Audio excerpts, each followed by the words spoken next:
สบายดีมื้อนี้เราจะมาแนะนำวิธีการสอบหาเงินบำเหน็จออกการของรัฐกรสายปกครองเลยเนาะ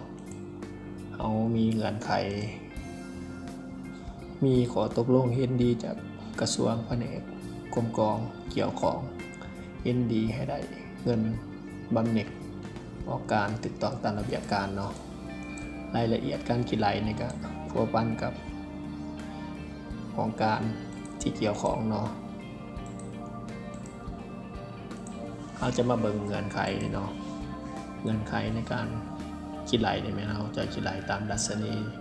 ตามสันตามขันนี่เนาะตามเงินปีการมีอยู่เงินปีการนี่เนาะต้องหูเนาะเงินปีการนี่ถือเท่าใดกับอายุปีการทั้งหมดนี่ถือเท่าใดเงินเดือนพื้นฐานเงินอาชีพต่างๆเงินตำแหน่งนี่เนาะเราต้องได้บวกก็เป็นเงินที่จะมาไหลเป็นเงินบำเหน็จออกการของภาครัฐสายปกครองเลยเนาะตัวคูณ1.5นี่ได้มาแต่ใช้มันกับยิ่งตามระเบียบกฎหมายนิติกรรมการคิดไหลของเราบำเหน็จออกการแม่นเอา 1.5 นี่เป็นตัวคูณเนาะให้ไปศึกษาค้นคว้าเพิ่มเติมเนาะตัวนี้เป็นระเบียบตัวจริงไปในปัจจุบันเนาะแม่นเฮาได้ปฏิบัติกันเนาะเขาจะมาเบิ่งตารางฐานข้อมูลที่เราเกี่ยมมาเป็นตัวอย่างในมื้อนี้เนาะตัวอย่างที่1นางเงินทองเนาะมีปีการใน30 ปีเนาะเงินปีการเราเลยถืออยู่ 187,500 นี่เนาะถ้าเบิ่งในวิดีโอก่อนๆเฮาก็จะรู้ว่าวิธีการคิดรายเงินปีการคิดรายได้เฮาก็ลองไปนำเบิ่งวิดีโอก่อนๆที่เฮาสอนไปแล้วเนาะเมื่อเขาได้เงินปีการแล้วเขาก็จะหูสั่นขันแล้วเนาะสั่นนี่สั่น5/9นี่เนาะดัชนีนี่มันจะถึงสำไหนเนาะตัวนี้มันเป็นรัฐกร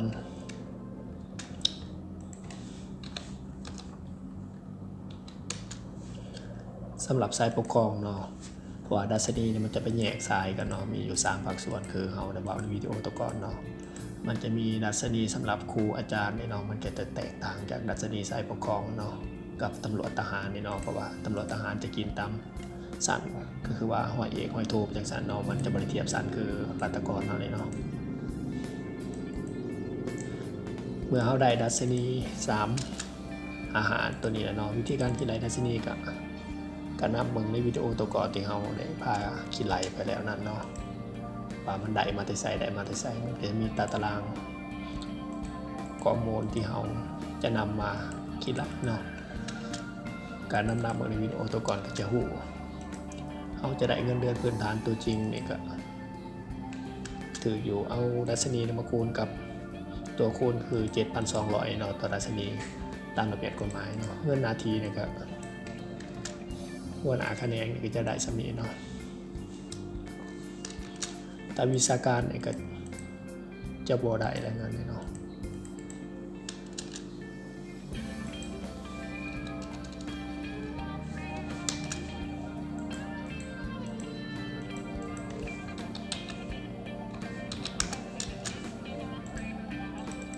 หลังจากนั้นเราก็จะได้เงินบำเหน็จการเราเนี่ยจะถือสำนี้เนาะรวมเงินที่จะมาไหลนี่ก็คือว่าเงินที่ยังบ่ทันได้ทำการหักอากรและก็ 8% เนาะมาคิดไหลนี่เนาะจะเป็นเงินที่บ่ทันได้หักอะไรความหมายก็คือว่าบ่แม่นเงินเดือนตัวจริงที่เฮาได้นะเนาะเพราะว่าเฮาจะมาไหลบำเหน็จออกการเป็นเงินที่บ่ทันได้หัก 8% เนาะมาคูณให้1.5 มันสิออกสำไหนก็มาเบิ่งกันเลยเนาะบำเหน็จออกการเนี่ยมันก็คือว่าเอาปีการทั้งหมดที่เฮาได้ตั้งแต่เมื่อเขาเฮ็ดเวียกทำบิดนี่เนาะแต่เขาบรรจุเป็นพนักงานรัฐกรมาคูณให้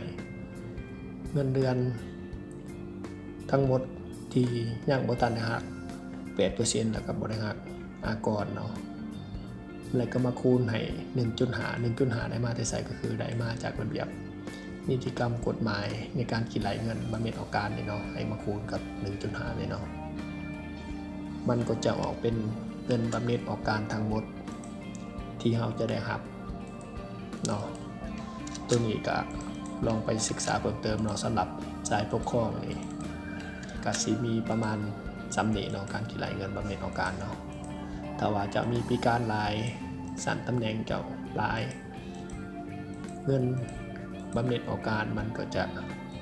ได้หลายเนาะการแนะนำการคิดไหลเงินบำเหน็จออกการนี่ก็สิมีเพียงสำนีเนาะถ้าสนใจบ่เข้าใจจุดใดก็ให้ตำหนิติชมคอมเมนต์มาในลงวิดีโอนี่เนาะถ้ามีการแนะนำบางสิ่งบางอย่างที่มีการว่าผิดพลาดไปเฮาก็